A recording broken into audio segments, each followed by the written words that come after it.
안녕하세요. 저는 편지를 전하는 마음으로 책을 읽는 사람입니다.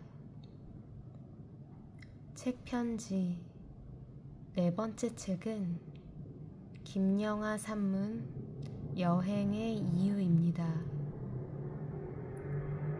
재충전의 시간을 앞두고 있을 때면 다시금 꺼내보는 책입니다.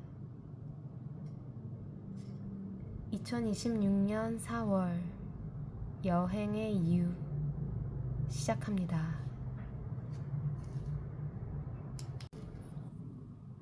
22페이지.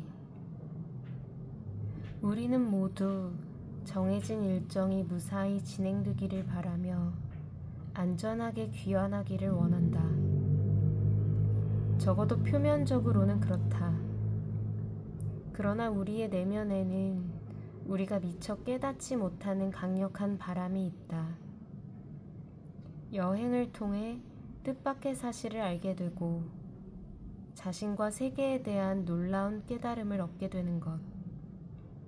그런 마법적 순간을 경험하는 것, 바로 그것이다. 그러나 이런 바람은 그야말로 뜻밖이어야 가능한 것이기 때문에 애초에 그걸 원한다는 것은 불가능하다. 뒤통수를 얻어맞는 것 같은 각성은 대체로 예상치 못한 순간에 찾아온다. 51페이지. 기대와는 다른 현실에 실망하고 대신 생각지도 않던 어떤 것을 얻고 그로 인해 인생의 행로가 미묘하게 달라지고 한참의 세월이 지나 오래전에 겪은 멀미의 기억과 파장을 떠올리고 그러다 문득 자신이 어떤 사람인지 조금 더 알게 되는 것. 생각해보면 나에게 여행은 언제나 그런 것이었다.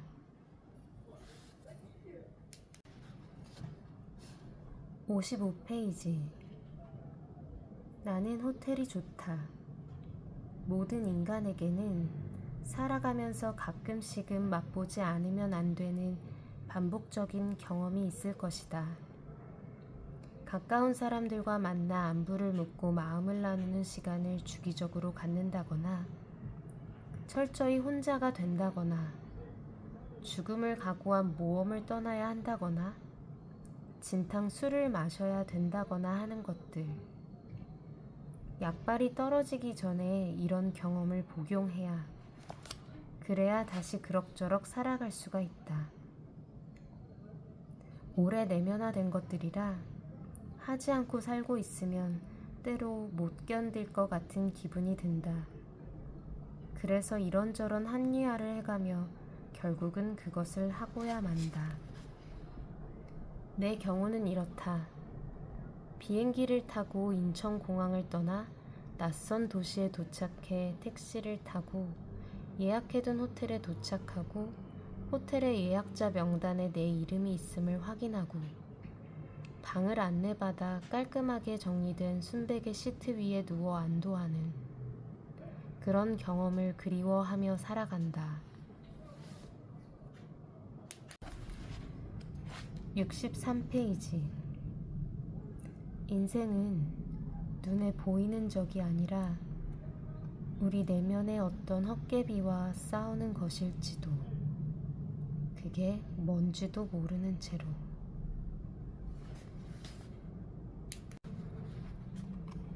64페이지. 오래 살아온 집에는 상처가 있다. 지워지지 않는 벽지의 얼룩처럼 온갖 기억들이 집 여기저기에 들러붙어 있다. 가족에게 받은 고통, 내가 그들에게 주었거나 그들로부터 들은 뼈아픈 말들은 사라지지 않고 집 구석구석에 묻어 있다. 집은 안식의 공간이지만 상처의 쇼윈도이기도 하다. 그래서 가족 간의 뿌리 깊은 갈등을 다룬 소설들은 어김없이 그들이 오래 살아온 집을 배경으로 이야기를 전개한다. 문학은 어떻게 내 삶을 구했는가에서 데이비드 실즈는 이렇게 말한다. 고통은 수시로 사람들이 사는 장소와 연관되고 그래서 그들은 여행의 필요성을 느끼는데 그것은 행복을 찾기 위해서가 아니라 자신들의 슬픔을 몽땅 흡수한 것처럼 보이는 물건들로부터 달아나기 위해서다. 66페이지. 호텔에선 언제나 삶이 리셋되는 기분이다. 처음 들어설 때도 그렇고 다음날 외출하고 돌아올 때도 그렇다. 호텔은 집요하게 기억을 지운다. 이전 투숙객의 기억은 물론이거니와 내가 전날 남겼던 생활의 흔적도 지워지거나 살짝 달라져 있다. 68페이지.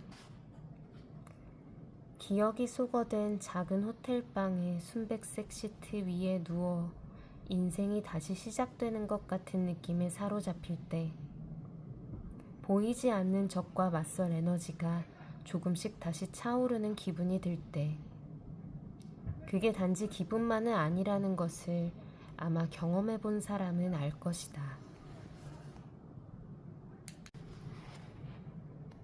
81페이지. 무슨 이유에서든지 어디인가로 떠나는 사람은 현재 안에 머물게 된다. 보통의 인간들 역시 현재를 살아가지만 머릿속은 과거와 미래에 대한 후회와 불안으로 가득하다. 아침에 일어나면 지난밤에 하지 말았어야 할 말부터 떠오르고 밤이 되면 다가올 미래에 대한 걱정으로 뒤척이게 된다.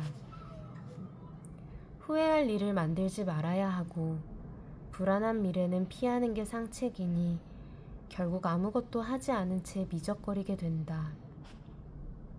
여행은 그런 우리를 이미 지나가 버린 과거와 아직 오지 않은 미래로부터 끌어내 현재로 데려다 놓는다. 여행이 끝나면 우리는 그 경험들 중에서 의미 있는 것들을 생각으로 바꿔 저장한다. 영감을 쫓아 여행을 떠난 적은 없지만 길 위에 날들이 쌓여 지금의 나를 만들었다는 것을 부인할 수 없다. 그리고 지금의 나는 또다시 어딘가로 떠나라고, 다시 현재를, 오직 현재를 살아가라고 등을 떠밀고 있다. 179페이지. 여행지에서 우리는 어쩔 수 없이 아무것도 아닌 자가 되는 순간을 경험하게 된다. 여행은 어쩌면 아무것도 아닌 자가 되기 위한 것인지도 모른다. 나이가 들면서 점점 더 사회적으로 나에게 부여된 정체성이 때로 감옥처럼 느껴지는 순간이 많아지면서 여행은 내가 누구인지를 확인하기 위해서가 아니라 내가 누구인지를 잠시 잊어버리러 떠나는 것이 되어가고 있다. 191페이지.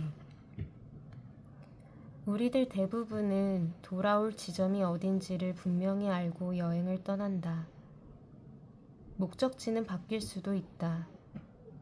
그러나 돌아올 곳, 가족과 친구들이 있는 곳, 내 집과 내 물건이 있는 곳은 여정이 끝날 때까지 변하지 않는다. 여행의 원점, 여행이 실패하거나 큰 곤란을 겪을 때 돌아갈 수 있는 베이스 캠프. 그곳에서 우리는 피해를 복구하고 다시 삶을 이어갈 수 있으리라 믿는다.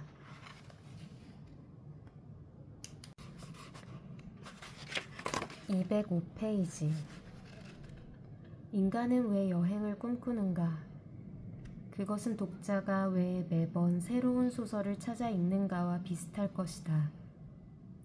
여행은 고되고 위험하며 비용도 든다.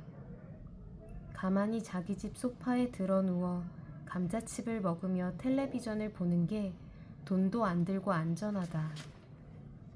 그러나 우리는 이 안전하고 지루한 일상을 벗어나 여행을 떠나고 싶어 한다. 거기서 우리 몸은 세상을 다시 느끼기 시작하고 경험들은 연결되고 통합되며 우리의 정신은 한껏 고양된다. 그렇게 고양된 정신으로 다시 어지러운 일상으로 복귀한다. 아니, 일상을 여행할 힘을 얻게 된다 라고도 말할 수 있다.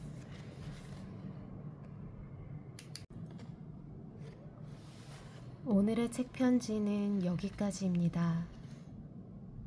혹시 지금 마음과 닮은 문장을 잠시라도 만나셨다면 정말 다행입니다.